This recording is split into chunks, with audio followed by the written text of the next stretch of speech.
The Samsung Galaxy Note 9 is Samsung's latest addition to their Note flagship phone line, and it won't be hard to pick out of a lineup. This is a gigantic phone. It's the largest Samsung has ever made, and with big phone comes big potential.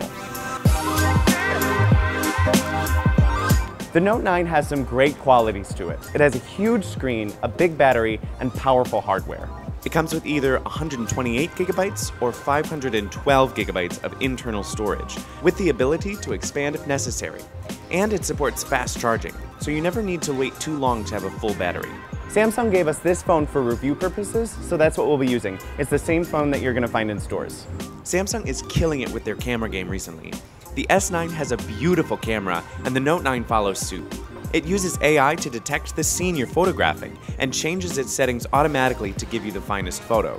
So say you're taking a picture of a flower, it might bump up the saturation or blur the background a bit more than if you were taking a photo of a landscape. And it works in the background, so you don't even notice it. And if you want to photograph like a pro, you can always turn that off and tweak the settings exactly how you want them. But for most of us, this is really great. It also has a dual aperture just like the S9, which I love. It can open and close like a human iris to let in more light, which means that you get stunning photos in very, very low light. One of Samsung's biggest bragging points for this phone is the battery life, and I have to say I was pretty impressed with it. It has a 4,000 milliamp hour battery, which is the largest ever on a Note phone, and Samsung says it will last all day, and it does. I use my phone a lot, like a ton, all day, and I had no problem with this phone's battery. I'd usually get it down to about 50 to 60% at the end of the day, which is great given the size and the power of this phone. Thumbs up on that one.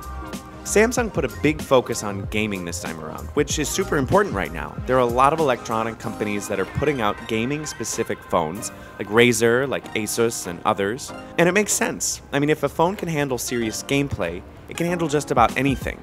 Now, I've been playing some graphic-heavy games on this phone, like Fortnite, and it stood up to the test. I'd play similar games on other phones, and it'd drain the battery and get really, really hot. So to curb the heat, Samsung added a water carbon cooling system on the phone, which actually seems to be doing its job. I mean, I can feel the temperature change when I'm playing, but it's not overheating. And that helps with the phone's performance as well. The big screen makes games super immersive too. So this is one of the major differentiators of the Note series. It's the S Pen. I have to say, I thought I'd use it a lot more than I did, but I guess I'm a texter more than a drawer. I did use the screen off memos feature more than once, and I found it useful. They've actually added Bluetooth capabilities to the pen now too, which is cool in very specific situations. You can change a song and you can take a selfie and flip through a presentation just using the pen, which is really kind of cool. But I don't really do those things on a regular basis. What is exciting are the possibilities of a Bluetooth-enabled S Pen in future devices. I'm picturing like a Nintendo Switch situation where you can use the S Pen as a controller for games or write something on any surface and it'll appear in your notes. But this is a good half step forward. Now, Bixby is a point of contention for me. I respect what Samsung is trying to do. Everyone else has done it with their assistants, Siri with the iPhone, Google Assistant with the Pixel phones. They build it into the functionality of the phone so that it's easier for us to use, or rather, they force us to use them. But Samsung took it a step further when they introduced the Bixby key with the S8. It's a button on the side of the phone that you cannot remap unless you do some very tricksy things with it. See, I kept pressing the Bixby button accidentally when I just go to open my phone, and I had to get used to just closing it immediately. And for all of the phones since the S8, you have at least been able to turn off the Bixby key so that the key doesn't do anything. But with the Note 9, they've even taken that functionality away. I have to say that sort of made me not want to use Bixby ever. If an assistant is annoying, you're not going to want to use that assistant. But they're trying to get users to use it because they're building it into all of their other smart devices that they make. So basically, get used to it or get another phone. Okay, so this is a real treat. When DeX was first announced with the Galaxy S8, I was absolutely floored. But it needed a bunch of extra accessories to use it, like a mouse, a keyboard, and a dock.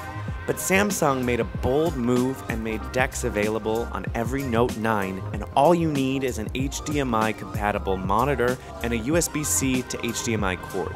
DeX runs a complete desktop experience from your phone, and the screen turns into a trackpad, so you don't even need a mouse. And the screen also has a small keyboard for typing, But you can hook up a Bluetooth keyboard to the phone if you want more typing space. And with the Note 9's powerful specs, the DeX experience is super smooth. To me, this is the future of laptops and even some desktop computers. Mobile devices that can be hooked up to larger displays anywhere, anytime.